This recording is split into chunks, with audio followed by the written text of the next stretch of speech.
चलो, so today we are going to start the new chapter, नहीं बोलेंगे, coordination compound ही है, बट उसका एक न्यू पार्ट है आइसोमेरिज्म. ठीक है, उसको सीखना. पहले भी आइसोमेरिज्म सीख चुके हो, कुछ कुछ पता होगा. तो चलो स्टार्ट करते हैं topic isomerism. So what do you mean by isomerism? होता क्या है? What is isomerism? बताओ.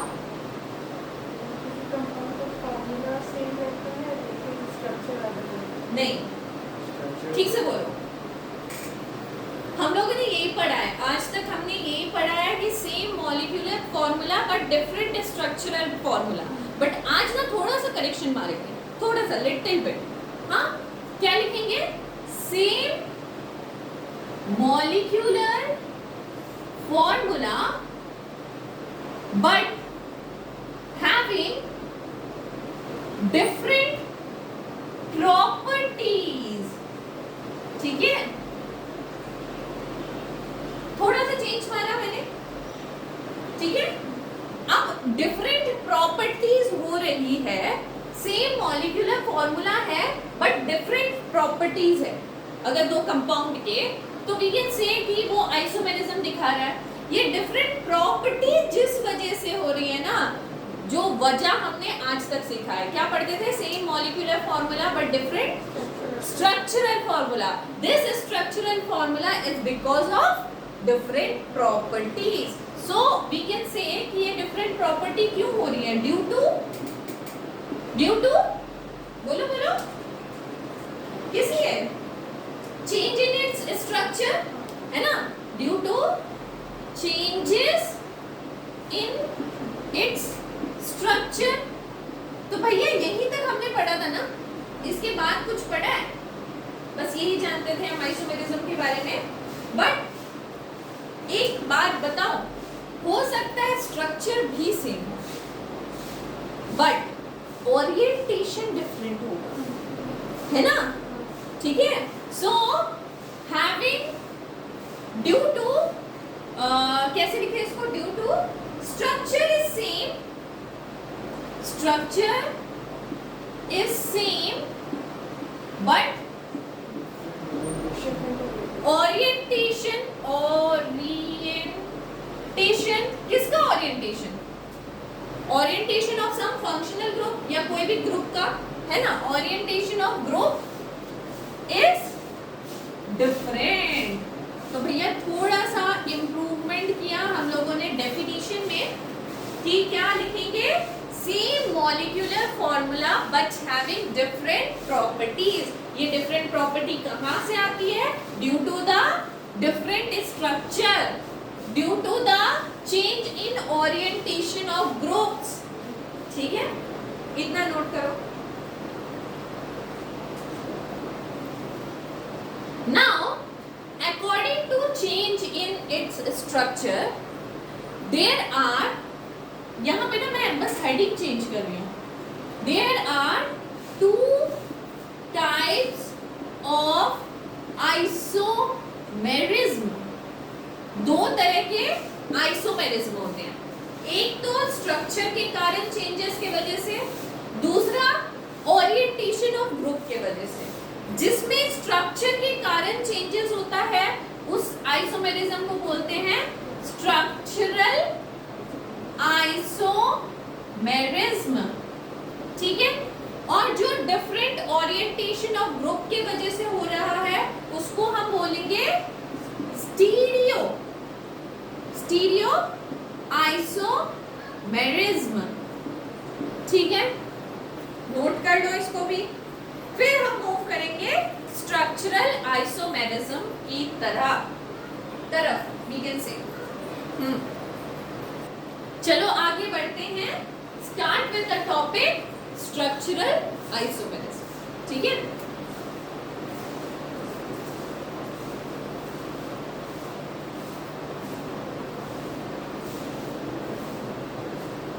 ओके. स्ट्रक्चरल आइसोमेरिज्म मतलब स्ट्रक्चर में कोई डिफरेंस होगा. ठीक है, structural isomerism is also different types, एक एक करके सब समझते हैं। पहला टाइप है दैट इज आयनाइजेशन आइसोमर। क्या बोलते हैं? आयोनाइजेशन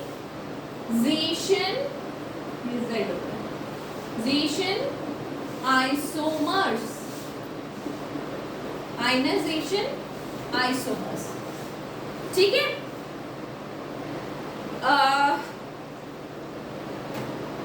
इसमें क्या होगा, number of ions and types of ions are different. क्या बोल रही हूं मैं, ध्यान से सुनना।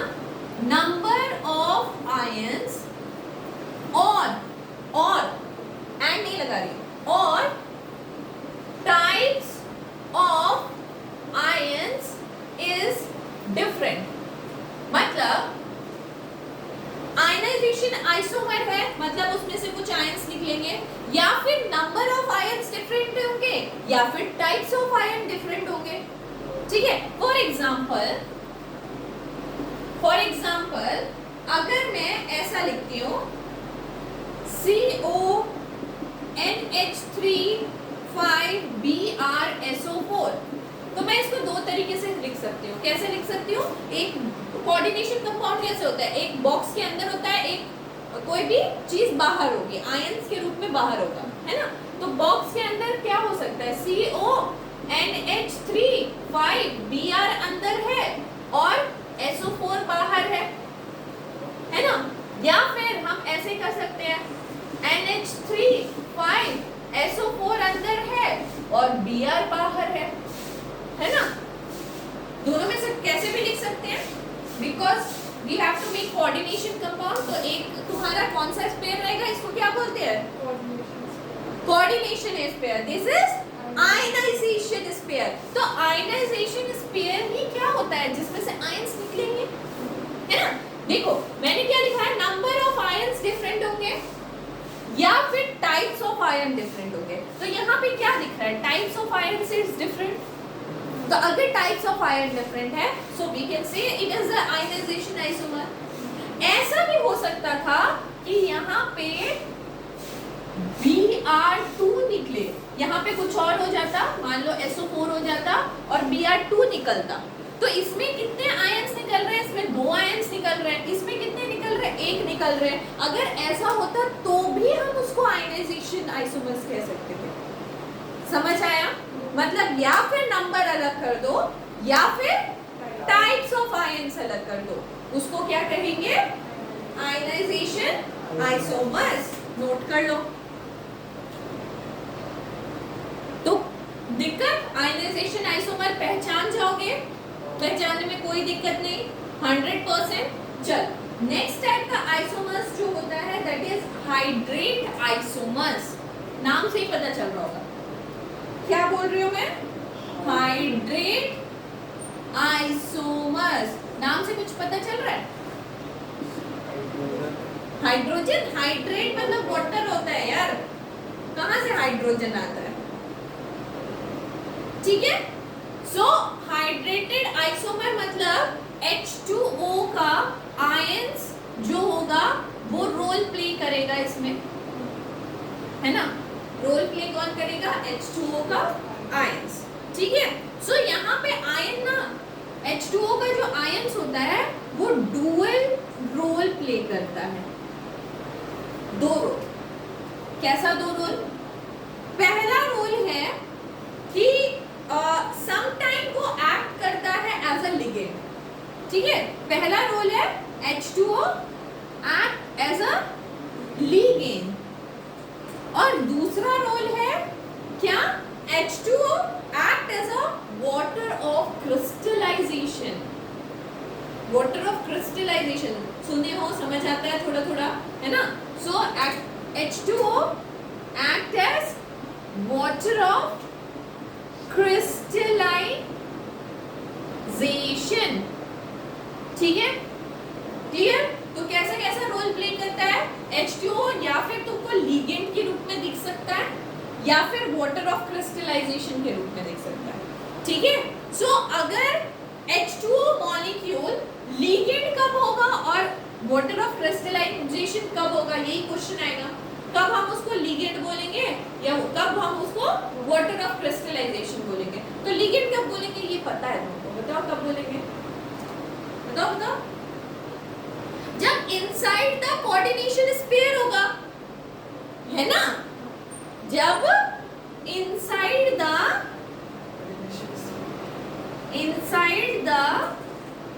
कोऑर्डिनेशन स्फीयर होगा, है ना। और वाटर ऑफ क्रिस्टलाइजेशन कब बोलेंगे, उल्टा, आउटसाइड द कोऑर्डिनेशन स्फीयर होगा। समझ आ गया?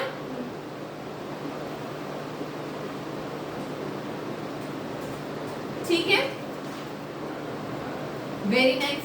यहां तक तो कहानी मतलब क्लियर हुई, है ना।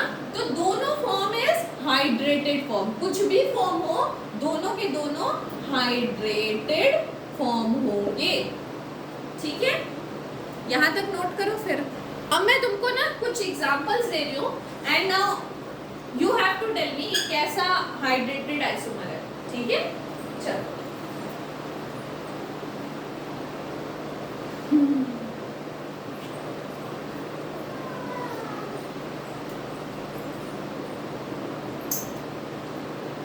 CrCl3 और 6H2O से बना हुआ ये कोऑर्डिनेशन कंपाउंड्स है,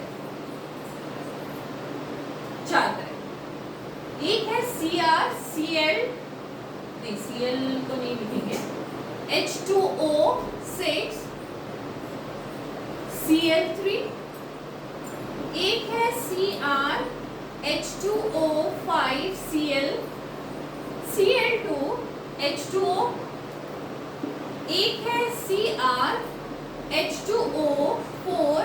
Cl2 Cl2H2O, एक है CrH2O whole thrice Cl3 H2O, ठीक है। यहाँ पे 3 मॉलिक्यूल दिया गया, ठीक है। चल अब मुझे ये बताओ ये कैसा आइसोमर है, मतलब हाइड्रेटेड कैसा आइसोमर है, ये वाला, ये वाला, बोलो बोलो बोलो, सोच के बोलो। चलो 2 मिनट टाइम ले लो और सोचो।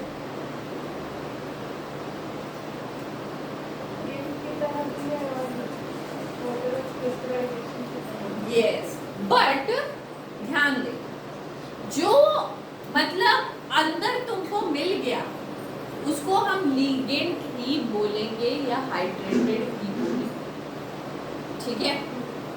बाहर सिर्फ दिख रहा है तो ये हाइड्रेटेड नहीं कहलाएगा। हाइड्रेटेड मतलब वाटर से हाइड्रेटेड कौन होगा, ये वाला हाइड्रेटेड होगा, ठीक है। और ये वाला जिसमें सिर्फ और सिर्फ नहीं, इसमें बाहर नहीं दिख रहा है, इसमें तो अंदर भी दिख रहा है ना। अच्छा, सो दिस इज हाइड्रेटेड। अच्छा अच्छा अच्छा, now one more thing, understand करो, इसमें कोई आयन निकल रहा है, निकल रहा है कितना, +3, इसमें +2, इसमें अच्छा sorry sorry sorry sorry sorry, I am so sorry यार, हाँ -1, इसमें 0, ठीक है। तो कंक्लूजन यहाँ से निकालना, जो पहले बोला थोड़ा सा स्किप मारो उसको, कंक्लूजन यहाँ से निकालना, जिसमें से आयंस निकल रहा है वो हाइड्रेटेड कहलाएंगे, जिसमें कोई आयंस नहीं निकल रहा है वो हाइड्रेटेड नहीं कहलाएंगे, ठीक है। बात रही लीगेंड और वाटर ऑफ क्रिस्टलाइजेशन की, तो ये लीगेंड है, बाकी सब न्यूट्रल ही कहलाएंगे, मतलब हाइड्रेटेड है बट एक्सप्लेन नहीं कर सकते कि लीगेंड है या वाटर ऑफ क्रिस्टलाइजेशन। अदरवाइज अगर कुछ पूछा गया कि ये हाइड्रेटेड है कि नहीं है, तो इतने सारे तो हाइड्रेटेड है क्योंकि उसमें आयंस रिलीज हो रहा है, बट इसमें कोई आयंस नहीं रिलीज हो रहा है, सो वी कांट से कि ये हाइड्रेटेड है। अंडरस्टूड? ओके, हो गया क्या? चलो नेक्स्ट पॉइंट अपना है लिंकेज, बायो वाला नहीं, ठीक है, आइसोमेरिज्म बदल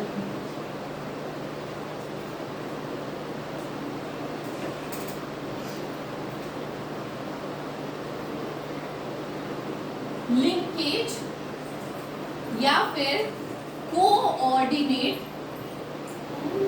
आइसोमेरिज्म,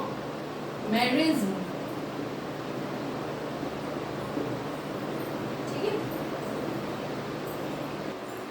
सो अगर याद नहीं है,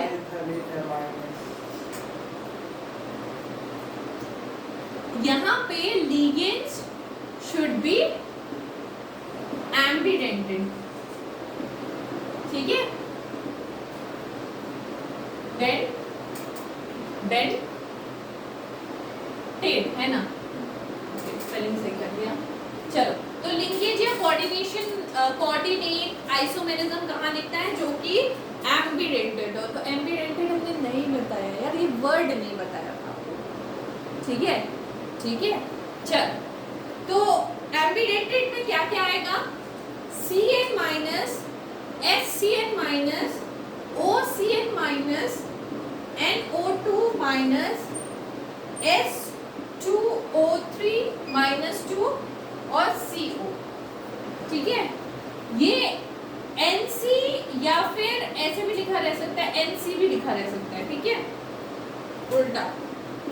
ये SCN तो ये NCS भी लिखा रह सकता है, ये आपको NCO के रूप में भी दिख सकता है, और ये आपको ONO माइनस के रूप में भी दिख सकता है। तो ये जहां पे भी हो आप समझ जाना कि this is a process of linkage या फिर कोऑर्डिनेशन, कोऑर्डिनेट आइसोमेरिज्म, ठीक है, चीज है।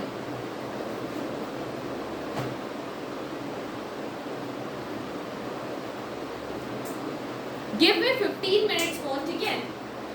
हम लोग थोड़ा स्टीरियो आइसोमेरिज्म को कंप्लीट कर लेते हैं, उसके बाद फिर तुम क्लास बंद करेंगे, हो गया ना। ओके, सो मैंने पहले क्या क्या बताया, मैंने बताया कि आइसोमेरिज्म दो तरीके का होता है, एक होता है स्ट्रक्चरल आइसोमेरिज्म, एक होता है स्टीरियो आइसोमेरिज्म। स्ट्रक्चरल आइसोमेरिज्म में क्या क्या बताया,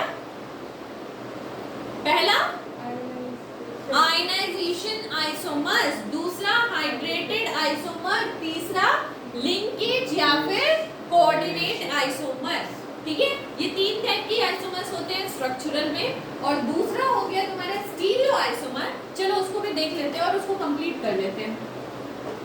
स्टीरियो आइसोमर क्या होता है,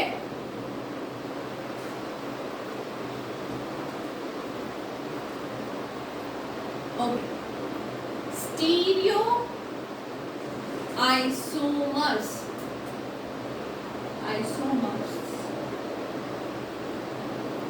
ठीक है। So stereoisomers are again two side, दो तरीके का होता है। What are two, geometrical isomer और ऑप्टिकल आइसोमर। क्या क्या बोला मैंने, ज्योमेट्रिकल आइसोमर और ऑप्टिकल आइसोमर, ठीक है, ज्योमेट्रिकल आइसोमर और ऑप्टिकल आइसोमर, ठीक है। तो ज्योमेट्रिकल आइसोमर में आपको पढ़ना क्या है, ज्योमेट्रिकल आइसोमर में आपको पढ़ना है कोऑर्डिनेशन। हमने क्या क्या बोला था, कोऑर्डिनेशन 4 और कोऑर्डिनेशन नंबर 6 के बारे में ही पढ़ेंगे, दिस इज आवर सिलेबस, ठीक है। तो कोऑर्डिनेशन नंबर 4 में क्या क्या आता है, कौन कौन सा शेप आता है, ज्योमेट्रिकल की बात कर रहे हैं, कौन कौन सा शेप आता है, और स्क्वायर प्लेनर, है ना। तो शेप आता है टेट्राहेड्रल एंड स्क्वायर प्लेनर, ठीक है। यही दो शेप है। इस दो शेप में खुशी की बात यह है कि टेट्राहेड्रल कोई ज्योमेट्रिकल आइसोमेरिज्म नहीं दिखाता है। खुशी है ना, उसको पढ़ना ही नहीं है, दिखाता ही नहीं है, है ना। तो इस सिलेबस में से एक चीज तो और हट गया। ठीक है। पढ़ना है हमको स्क्वायर प्लेनर, ठीक है।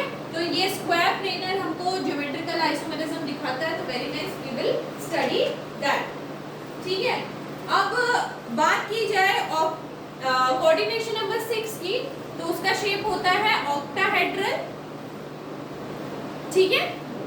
तो ऑक्टाहेड्रल ज्योमेट्रिकल आइसोमेरिज्म दिखाता है, तो वो भी हम पढ़ेंगे, ठीक है।